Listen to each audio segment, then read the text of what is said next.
Just open your browser and type Zphisher GitHub, hit enter in Google and choose the first URL. Zphisher is a tool used to create fake login pages to obtain usernames and passwords for platforms like Facebook, Microsoft, Netflix, and PayPal.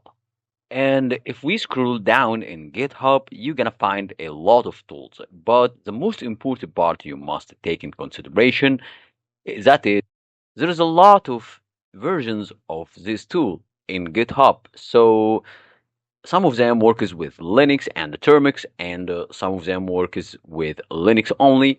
But by my side, I will choose the first one that has most evaluation and more stars, which is automated phishing tool, and the installation is super simple.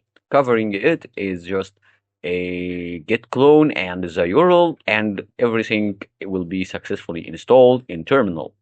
Just keep scroll down until you find the installation, git copy, and open the terminal. In terminal, paste the URL, hit enter, and the installation will start successfully.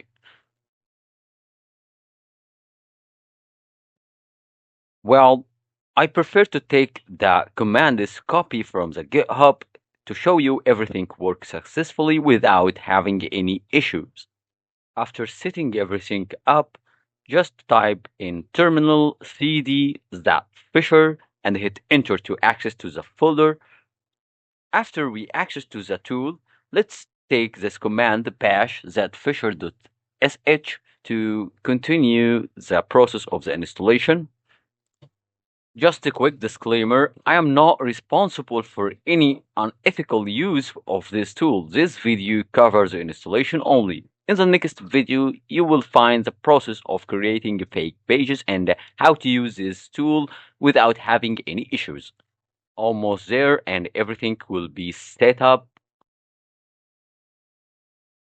All right. The tool has been successfully installed on the system, and we have Facebook, Instagram, Google, Microsoft, Netflix, PayPal, Steam, Twitter, TikTok, and Mediafire, Discord. So you can create any one of them by choosing numbers and select in an option. You will just choose the number and hit enter. I hope you find this video was useful, and if you like this content, don't forget to subscribe.